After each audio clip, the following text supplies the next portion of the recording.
صلو علی الحبیب صلی اللہ تعالی علی محمد صلی اللہ تعالی علیہ وسلم۔ ناظرین، آج ہم والدین کی نافرمانی پر کچھ گفتگو کرتے ہیں۔ آج ہم سنیں گے کہ والدین کی نافرمانی کرنا کتنا بڑا گناہ ہے۔ حدیث پاک میں آتا ہے کہ حضور علیہ الصلوۃ والسلام فرماتے ہیں کہ شب معراج کی رات میں کچھ لوگوں کے پاس سے گزرا، وہ اس حالت میں تھے کہ وہ آگ کے تندور میں لٹک رہے تھے۔ حضور نے فرمایا جبرائیل یہ کون ہے؟ تو حضرت جبرائیل علیہ السلام نے فرمایا یا رسول اللہ صلی اللہ تعالی علیہ وسلم، یہ وہ لوگ ہیں جو اپنے ماں باپ کو گالیاں دیتے ہیں۔ اللہ اکبر۔ ایک اور حدیث پاک سنیے اور اپنے آپ کو جھنجھوڑیے۔ بخاری شریف کی حدیث ہے کہ بے شک اللہ تعالیٰ نے تم پر ماؤں کی نافرمانی کو حرام قرار دیا ہے۔ اللہ اکبر۔ میٹھے اور پیارے اسلامی بھائیوں، ہمیں والدین کی فرما برداری کرنی چاہیے، ماں کی فرما برداری کرنی چاہیے۔ حدیث پاک میں ہم نے سنا کہ ماں کی نافرمانی کرنا یہ حرام ہے۔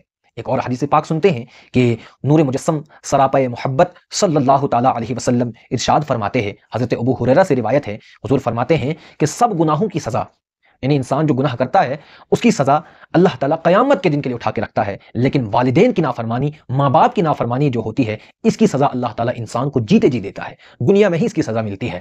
تو ناظرین، آپ اس حدیث پاک کو سنیے اور ہم سب جو ہے اپنی اصلاح کرنے کی کوشش کریں۔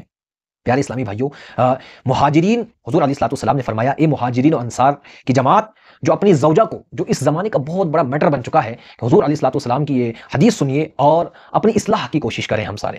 تو حضور نے فرمایا اے مہاجرین و انصار کی جماعت جو اپنی زوجہ کو اپنی ماں پر ترجیح دے، یعنی فضیلت دے، اپنی بیوی کو زیادہ سمجھے اور ماں کو کم تر سمجھے، تو فرماتے ہیں تو اللہ تعالیٰ بھی، اس کے فرشتے بھی اور تمام لوگوں کی لعنت ہے اس شخص پر جو اپنی زوجہ کو اپنی ماں پر ترجیح دے۔ پیارے اسلامی بھائیوں، اور آگے سنیے اس حدیث پاک کے جو الفاظ ہیں، اس میں جو حدیث پاک میں آتا ہے کہ اللہ تعالیٰ اس شخص کے نہ نفل قبول کرتا ہے نہ فرض قبول کرتا ہے، ہاں اگر وہ شخص توبہ کر لے، اگر وہ شخص توبہ کرتا ہے تو پھر اللہ تعالیٰ اس کی یہ عبادتیں بھی قبول کرتا ہے۔ تو پیارے اسلامی بھائیوں، ماں کی رضا میں اللہ تعالیٰ کی رضا ہے، ماں باپ کی رضا میں اللہ کی رضا ہے، ان کی ناراضگی میں جو ہے اللہ تعالیٰ کی ناراضگی ہے، رسول اللہ کی ناراضگی ہے۔ قرآن میں بھی اللہ نے فرمایا اف ولا تنہرہما، یعنی اپنے ماں باپ کو اف تک مت کرو۔ تو اس لیے پیارے اور میٹھے اسلامی بھائیوں اور ہمیں دیکھنے والے ناظرین سے گزارش ہے، التجا ہے کہ اپنے ماں باپ کی فرما برداری کریں، اپنے والدین کی خدمت کریں۔ اور ایک اور واقعہ آپ کو سناتا ہوں۔ ایک فاروق اعظم رضی اللہ تعالیٰ عنہ کے زمانے میں ایک تاجر شخص تھا، تو اس کی ماں جو ہے اس کے پاس آئی اور اس سے کہا کہ آپ جو ہے مجھے کچھ رقم دے دیجیے۔ تو اس کی بیوی نے اس سے، اپنے شوہر سے کہا کہ تیری ماں یہ چاہتی ہے کہ ہم فقیر ہو جائیں۔ ناظرین، آپ یہ واقعہ سنیں گے تو لرز اٹھیں گے۔ کہتے ہیں ماں کے نافرمان کو کیسے ہاتھوں ہاتھ سزا مل گئی۔ فرماتے ہیں کہ اس کی بیوی نے کہا کہ یہ تیری ماں چاہتی ہے کہ ہم فقیر ہو جائیں۔ تو اس تاجر نے اپنی بیوی کی بات سن کر اپنی ماں کو رقم دینے سے انکار کر دیا۔ تو اتنے میں ہوتا کیا ہے کہ وہ تاجر جو ہے اس وقت سفر پر جا رہا تھا تاجروں کے ساتھ۔ جب وہ گھر سے نکلا تو اچانک جو ہے ڈاکوؤں نے اس پر، لٹیروں نے اس پر حملہ کر دیا، اس کا سارا مال لے لیا، اس کو زخمی بھی کر دیا، یہاں تک کہ اس کا ہاتھ کاٹ دیا، اور وہ آنن فانن میں جو ہے امیر سے غریب اور فقیر بن گیا۔ کہتے ہیں کہ جب یہاں تک کہ اس کا ہاتھ کاٹ کے اسے گلے میں لٹکا دیا اور خون میں لت پت چھوڑ دیا، وہیں پر اس جگہ پر چھوڑ دیا، اور کچھ وقت کے بعد جو ہے وہاں سے ایک قافلہ گزرا اور ان لوگوں نے اسے اٹھا کر جو ہے اپنے گھر تک پہنچایا۔ جب وہ گھر پہنچا تو اس کے رشتہ داروں نے، قریب عزیز و اقربا اس کے پاس پہنچے اور اس سے کہا کہ یہ کیا ہوا؟ تو وہ شخص کہنے لگا کہ یہ میری سزا ہے، میرے کیے کا بدلہ ہے، میں نے اپنی ماں کی نافرمانی کی تھی، اس کا مجھے یہ بدلہ ملا ہے۔ کہتے ہیں کہ اتنے میں جو ہے اس کی والدہ آ گئی، اس کی ماں آ گئی اور اس نے کہا کہ میں تجھ پہ حسرت کرتی ہوں کہ تیرے ساتھ دشمنوں نے ایسا کیا ہے۔ اس نے کہا اے میرے بیٹے، تو تیرے ساتھ جو دشمنوں نے اتنا بڑا یہ کیا ہے، مجھے بہت برا لگا ہے۔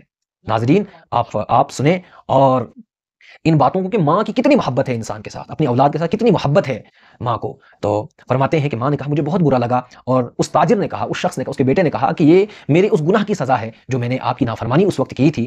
اور کہتے ہیں کہ اس نے اپنی والدہ سے کہا کہ میں بس اتنا چاہتا ہوں کہ تو مجھ سے راضی رہے، تو مجھ سے راضی ہو جا، اور اگر تو مجھ سے ناراض ہو گئی تو میرا کیا بنے گا؟ تو اس کی ماں نے کہا بیٹے میں تجھ سے راضی ہوں۔ ماں کی محبت دیکھیے، اس نے کہا میں تجھ سے راضی ہوں اور میں تجھ سے ناراض نہیں ہوں۔ تو کہتے ہیں کہ جب وہ صبح شخص اٹھا، وہ تاجر صبح اٹھا تو اس کا ہاتھ قدرت الہی سے، قدرت کاملہ سے اسی حالت پر آ چکا تھا۔ دیکھیے میرے رب کی قدرت اور ماں کی فرما برداری اور ماں کی ناراضگی، ہم نے ان دونوں کو سامنے رکھنا ہے۔ ہم نے اپنے والدین کی نافرمانی بھی نہیں کرنی ہے، ماں باپ کو خوش رکھیں، ان کے ساتھ خوشی سے رہیں۔ اللہ تعالی ہمارے والدین کو سلامت رکھے۔ السلام علیکم۔